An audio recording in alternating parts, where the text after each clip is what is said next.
Well, welcome everyone.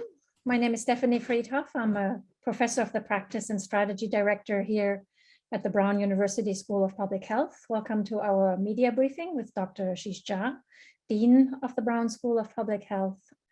A couple of housekeeping notes before we get started. Please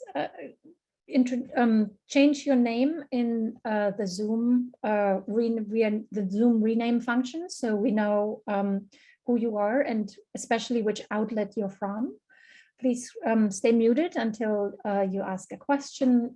If you would like to ask a question, please use the raised hand feature, which you can find under reactions at the bottom of your Zoom screen. This call will be recorded. If you would like to record on your end, please chat Matt Moore from our team who's on this call. Again, Matt Moore, and he'll also post all the things that I'm saying right now in the chat. So you can record from this end. You have permission to post parts of the recording on your networks and websites. And we will start this call today with a quick overview of by Dr. Jha of his reflections and thoughts on the speech, and then we'll go straight to questions. Great. Thank you, Stephanie, and I hope everybody can hear me. So let me just get started here. Good. So I want to start off with the moment we're in and why I think the president's speech was so urgently necessary. We have, almost a year and a half, or more than a year and a half into this pandemic, 9-10 months into having at least 2 and now 3 very safe, effective vaccines. We're at a point where 160, 170,000 Americans are getting infected every day from COVID. 1,500 Americans are dying every day. This is all completely preventable.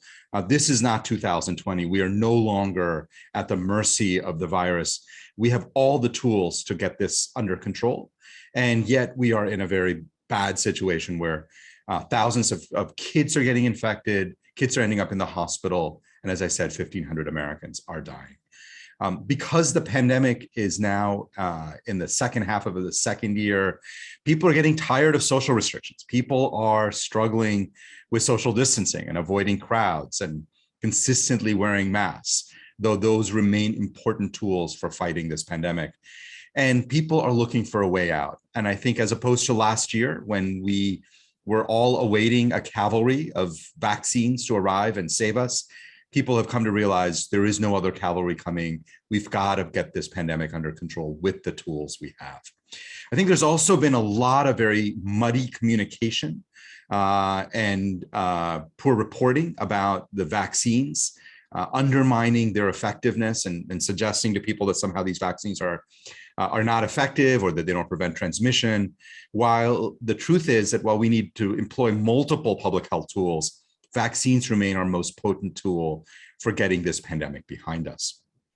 And then all of this, of course, is in the context of the fact that we are now in September and here in the Northeast and the northern half of the country, people are looking out into the fall and winter. They know this is a seasonal virus that gets more active in fall and winter months.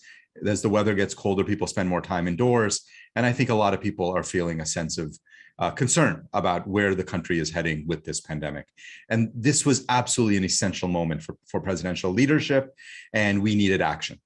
And if you follow me on social media, I just tweeted, and I want to say right now that I think largely the speech got it right. And again, I'm not an analyst of presidential speeches, but I think the public health measures that the president has laid out are the measures that we need to get this pandemic under control. So let's go through them. The bottom line is that there are 4 major tools that help bring this pandemic under control or reduce the spread of this disease. They are vaccinations, testing, masking, and improving indoor air quality through better ventilation. So the president has large emphasis on improving vaccination numbers. The problem with vaccinations as they are right now is that the sheer amount of misinformation and disinformation meant to undermine confidence in the vaccines is substantial. I think the survey suggests that a majority of the unvaccinated are open to being vaccinated, but they still have concerns and questions and doubts raised largely by misinformationists who are trying to implant those doubts. What I saw today, what people will see as vaccine mandates, I saw today was a federal government trying to use its powers to create greater safety in the American population. And what do I mean? By asking people to be vaccinated before they return to work, by mandating, by acting as an employer, as a large federal employer, and ensuring that everybody's vaccinated, what they were doing was creating safe workspaces for federal workers. By mandating that healthcare workers be vaccinated, healthcare organizations that get money from Medicare and Medicaid, what they were doing was, what the president was doing was creating safe spaces for patients who are immunocompromised, who have chronic illnesses. It is unconscionable that there are hospitals and healthcare systems in America today that have unvaccinated employees walking around. That was one, it was potentially acceptable. It was acceptable and it was necessary in 2020 when we didn't have vaccines. We also didn't have the Delta variant at that time. With the Delta variant widespread, I think it is irresponsible for healthcare organizations to not mandate vaccines. And the president made it clear today that he was going to protect patients by doing this. I thought that was terrific. And I think finally on the mandate stuff, the issue around large employers, you know, the way I have seen this is that we have all sorts of health and safety regulations for employers, and especially large employers, requirements about keeping workplaces safe. And it is not safe at this moment to return to a workspace where there are large numbers of unvaccinated people. It is just not. And so whether you're using vaccines or regular testing, it is clearly what is necessary to ensure that everybody is safe.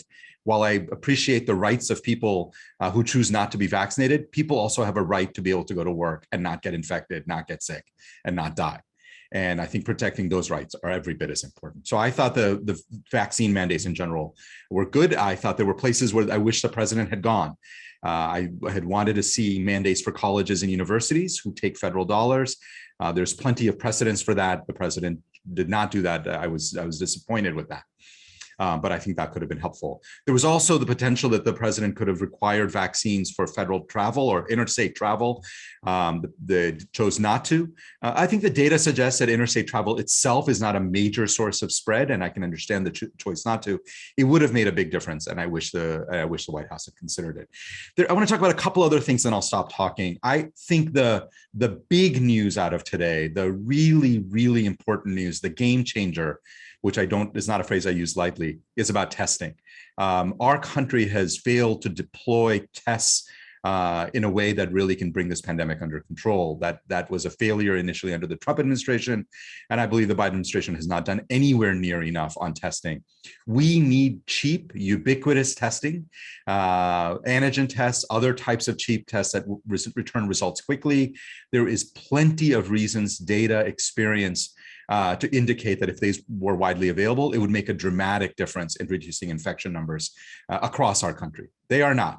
The private market has not effectively worked in this area, and I think it was absolutely a requirement of the federal government to step in and make testing more widely available. And I think using retailers, retail shops like Walmart and others is exactly the right way to go on that. A couple of other quick things. I thought the president's move on schools was good. I wish that there were areas we would have gone further. We know how to keep kids safe in schools. We really do. And whether you're talking about over 12 kids who can be vaccinated or under 12 kids who can't, it's the same formula. It's about improving ventilation, masking indoors, regular testing, and vaccinating everybody who can be vaccinated. I'm not obviously a legal scholar. I don't know what his legal authority is, but I wish that we had called for a vaccine mandate of the federal government who would have pushed for a vaccine mandate for all educators. He did call for governors to do that. I think regular testing once a week is essential in schools.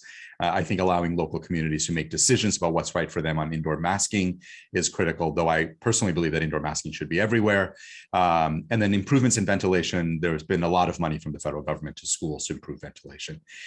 There are other things I can talk about. Boosters. I think boosters are critical for high-risk individuals, immunocompromised people who are frail elders, chronically ill. The president really pushed for boosters more broadly. I don't know if I think that the data on that is in. And I'm a bit more skeptical of boosters for young, healthy people, for instance. That skepticism can be dissuaded by more evidence and data, but right now it is critical that we get boosters into arms of older people, high-risk people, and we'll see where the FDA and CDC go, but I suspect that's where they're gonna end up.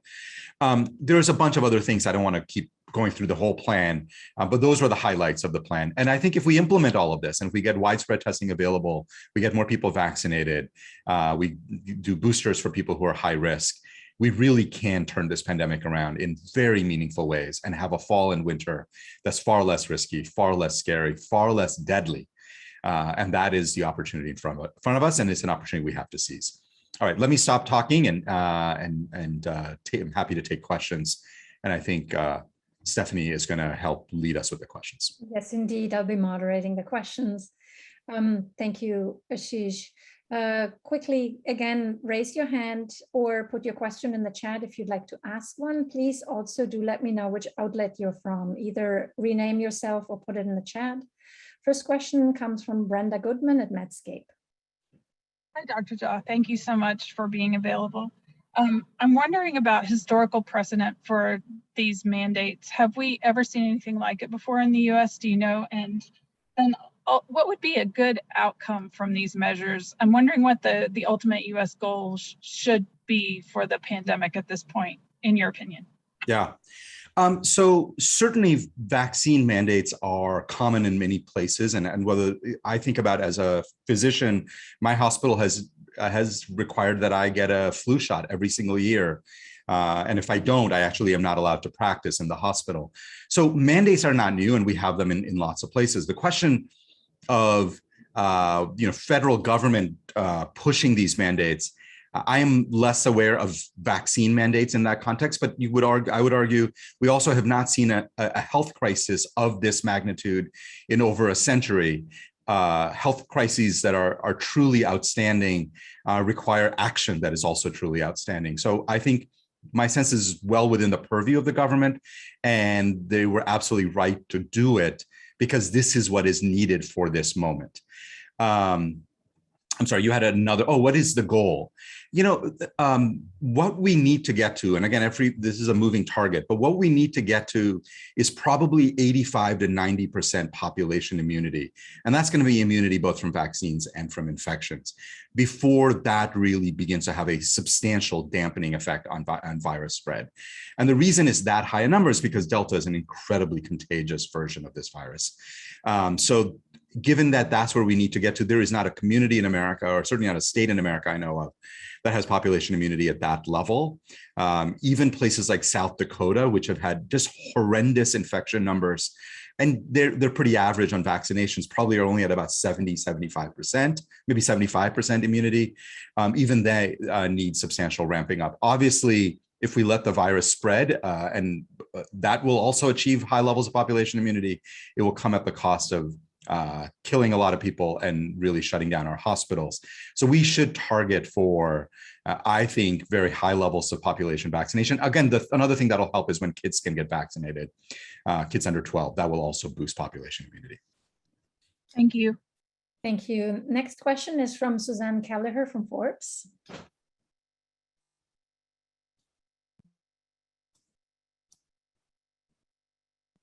Suzanne, are you still with us? Okay, let me. Sorry. I couldn't find my mute button. I'm so sorry. My question is about travel. Dr. Jha just said that, he thinks that it would, a vaccine mandate would be probably a good idea for travelers. We've seen that airlines have really pushed back against kind of all kinds of friction in the travel, process. So at first they fought masks, then they kind of, then it became a mandate through the FAA. They went along with the mask. They've been very against testing before flights. They've been very against any kind of talk about vaccine mandates to fly. And I'm wondering what Dr. Jha, I know that Dr. Jha talks to different institutions and companies, and I'm wondering what kinds of rationales you would use to, maybe convince a whole industry that they're thinking of this in the wrong way? Yeah, no, it's a very good question. And again, I obviously know less about why exactly the airline industry continues to push back on this. My take is that we have seen this kind of action from lots of industries who worry about mandates harming their business over the long run.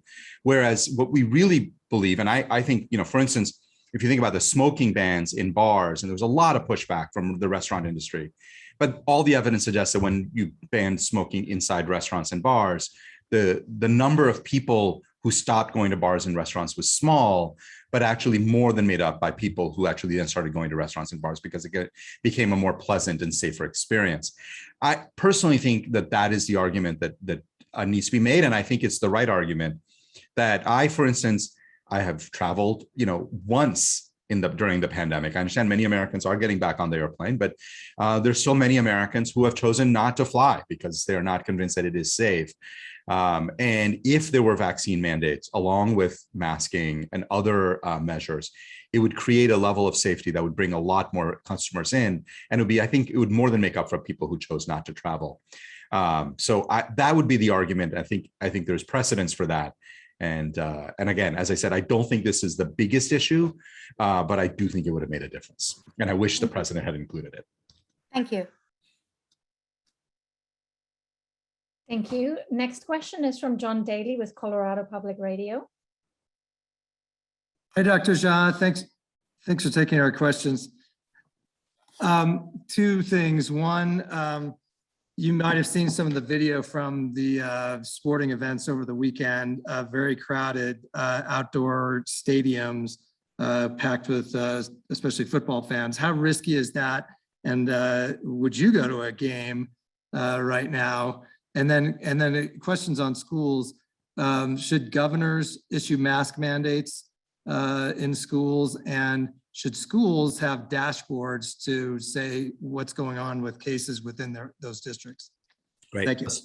Let's take both of those separately. So on the issue of outdoor events, I think we have plenty of reasons to believe that outdoor events can be done safely. In fact, there's not even a ton of evidence that large gatherings outdoors do a lot of spreading. We've seen massive spread from the Sturgis rally, for instance, but I think most of that was probably driven by what was happening at night in bars and restaurants. Those pictures from those football games, I understand why they look scary. We have not seen much evidence that large gatherings outdoors lead to big spread. Now, the truth is, of course, that if you pack people in tightly enough, and if there's enough unvaccinated people and the infection numbers are high, you probably do start generating some level of risk. But would I go to an outdoor sporting event? I would. And I would partly because I live in Massachusetts, which is pretty highly vaccinated. And I'd go to a baseball game, which is, packed, but it's not terrible because it's outdoors. And I would do outdoor events. And I'm obviously fully vaccinated. So I would. But if I were a very high risk person for whom a breakthrough infection could end up being deadly, I might think twice about it. Again, even though the risk of infection is low.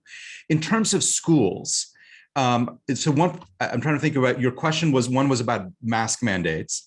So one thing that's really clear is that we really need to let local communities drive a lot of this decision making.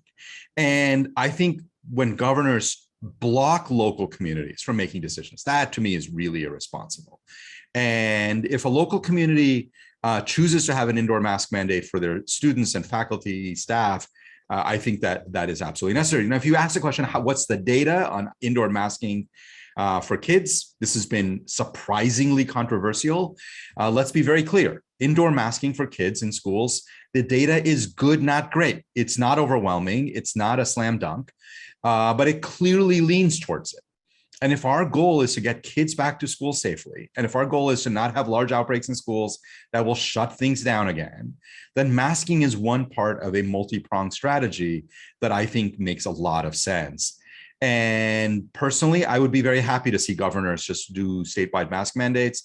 You can imagine in some communities, if infection numbers are very, very low and everybody is vaccinated, maybe you don't need it. There aren't that many communities like that in America right now, but there could be in the future, in which case lifting mask mandates might make sense. Thank you. The next question is from Rob Nesbitt with WPRA. Hi, Dr. Jha.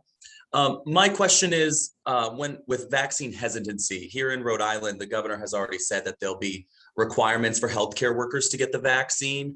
And when I go to protests and I talk with healthcare workers who are against being required to be vaccinated, one of the most common things that they say, especially from younger women, is that they want to start a family someday. They have interest in having kids, and they're worried about the effects of the vaccine on their fertility. Yep. I'm wondering, as a medical professional yourself, what would you say to these people who have these concerns, who have medical backgrounds themselves? Yeah.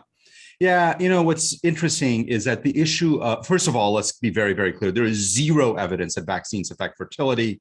And this is a classic disinformation campaign.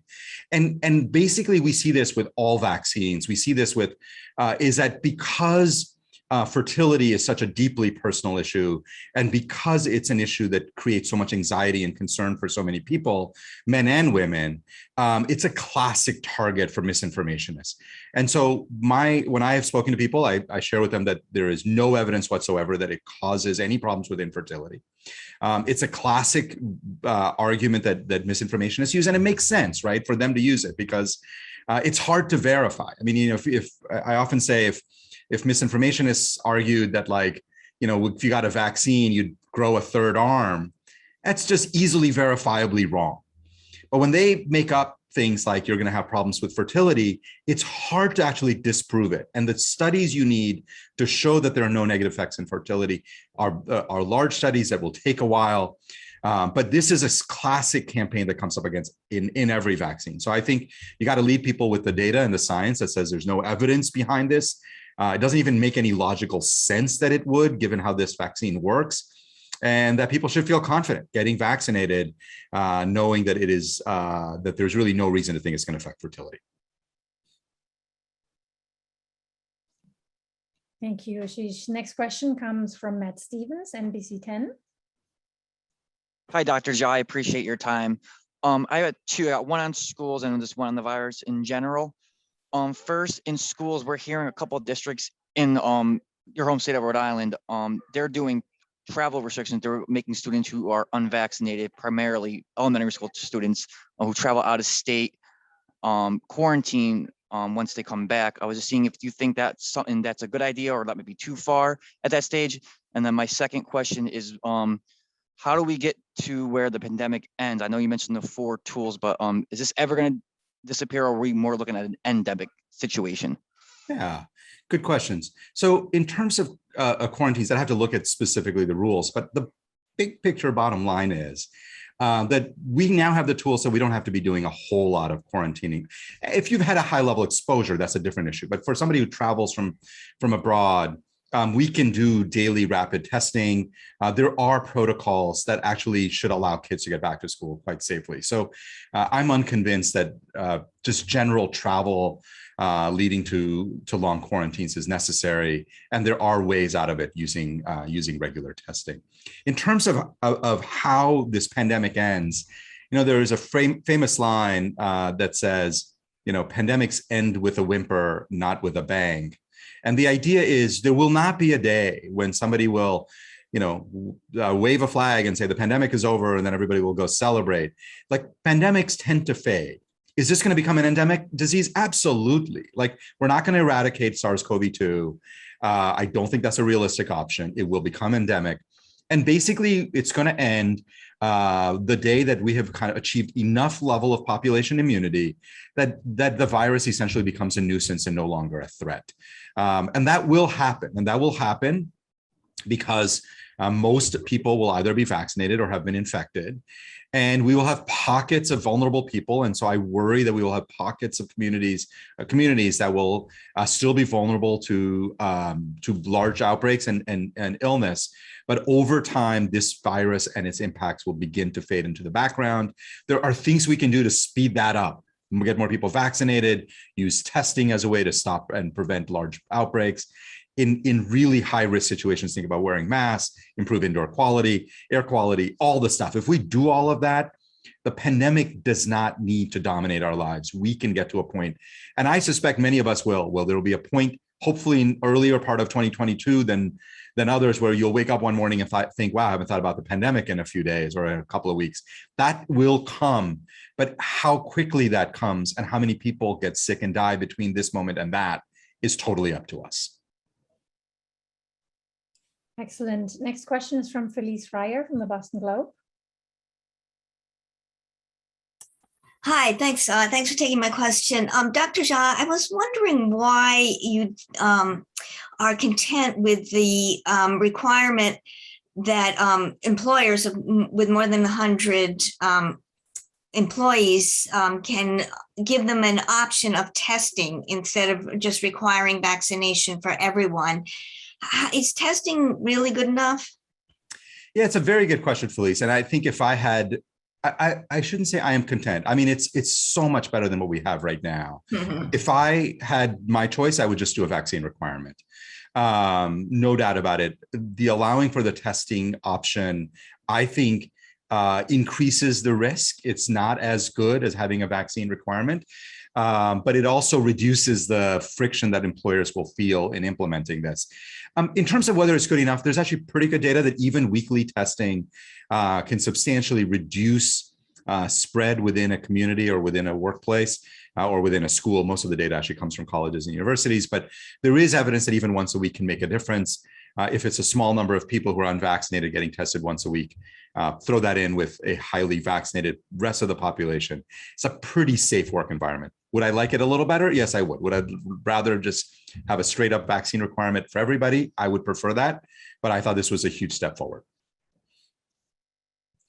Thank you. Next question is from Fran Kritz, actually. Fran, maybe you want to pick two of the three. Those are really great questions, and we'll get back to you with an answer to the third one.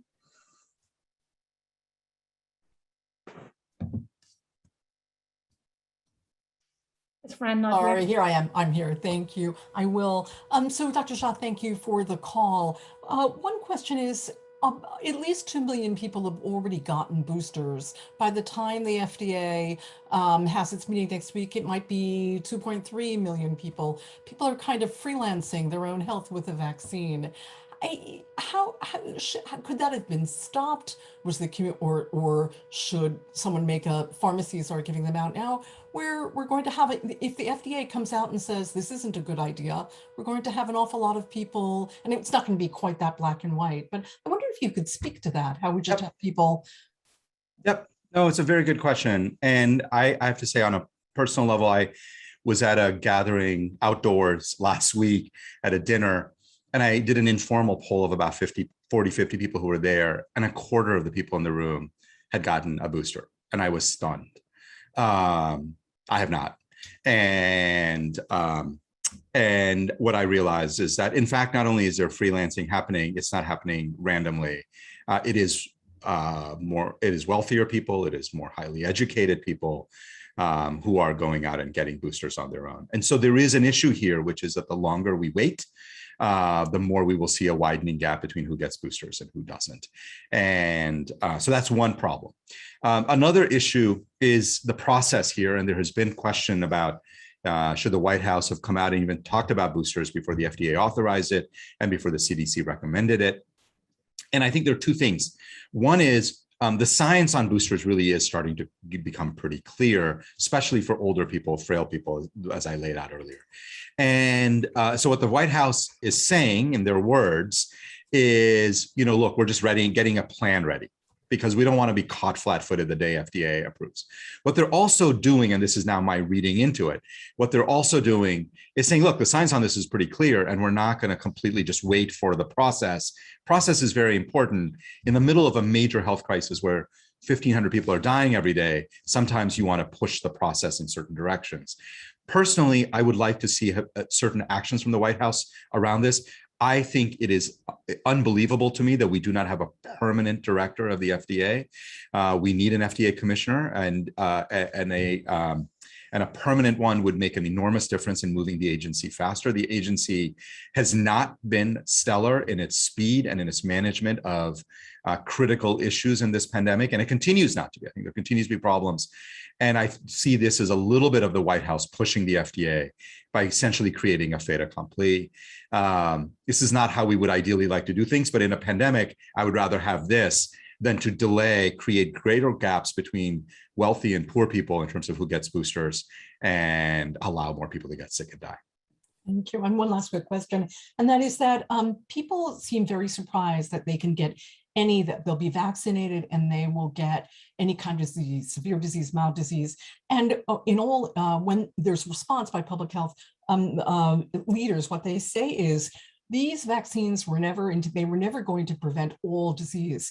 Yep. That comes as a surprise to people. And I wonder if the public health messaging at the time of the vaccine could have been more specific, and going forward, even on all vaccines. We're in flu season, and we always say that you could still get flu, but we didn't say that about COVID. Not to fault public health, but I wonder if some of the issue is the messaging.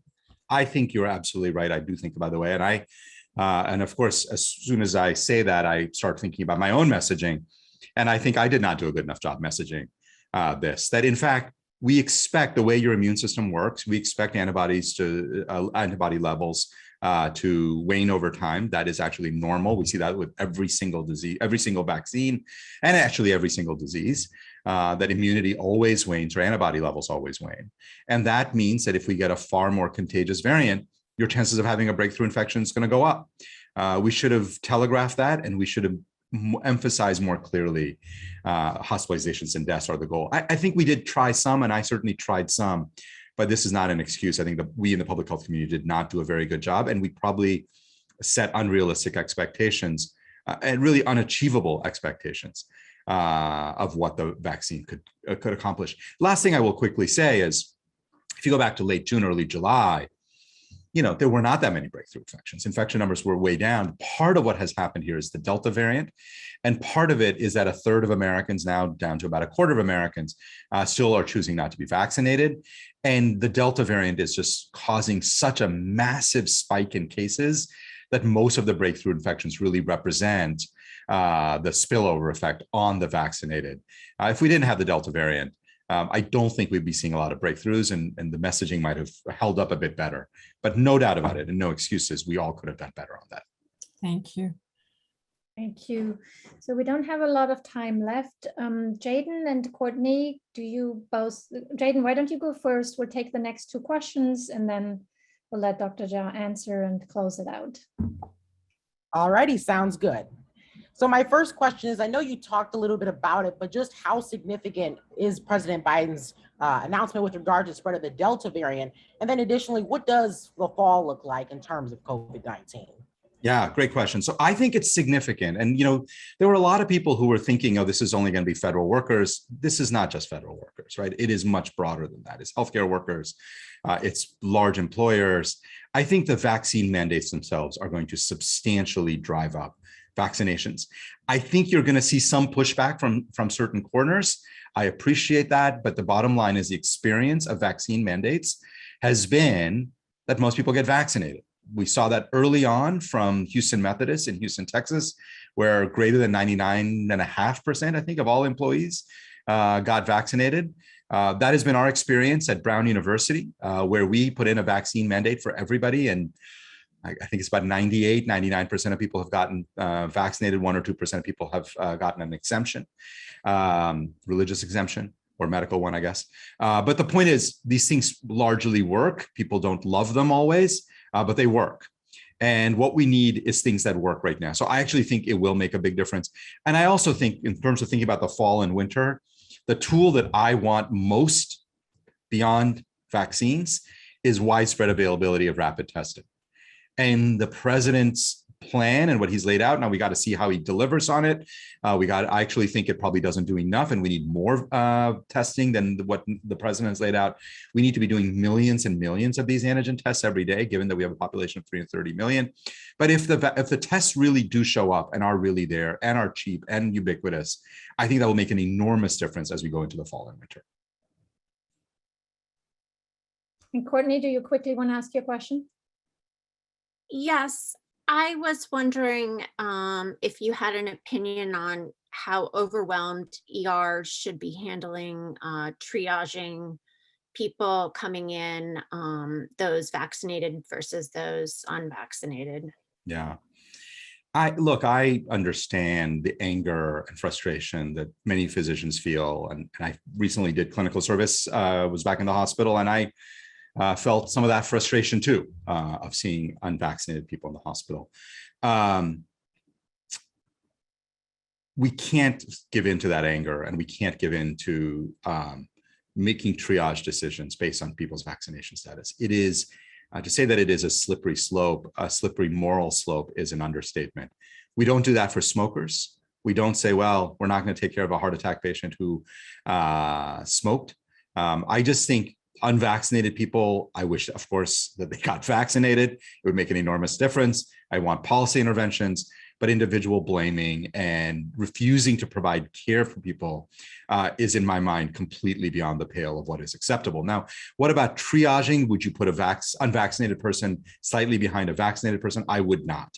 I think triaging should be done based on clinical severity, clinical effectiveness of what you can do, all the things that we normally make decisions on.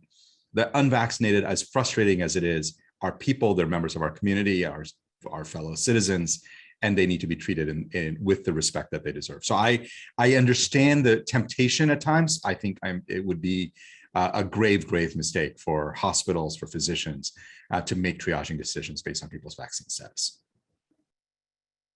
Excellent. I think that's all the time we have. Ashish, do you want to say a few closing words about the importance of this day and the plan and where we're at? Yeah, and I know that I've been very positive about the plan, because I think it largely gets things right.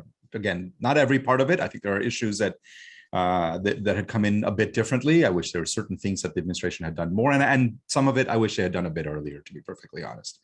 That said, we are at a critical moment where, if we did not really begin to implement these things, if we did not substantially ramp up vaccinations, make testing much more widely available, we were looking at thousands of people dying every day for weeks and months on out. Because as the surge in the South is beginning to plateau and starting to come down, the Northeast and the northern half of the country, the Midwest, the Great Plains, are beginning to go into winter, or into fall at least. And just a couple of days ago, one morning, I walked out of my house and it was clearly cooler, and we might still have some hot days, but the point is, we can see the fall and winter in front of us. And going into it without a clear national plan is what we did last year, and it was a disaster.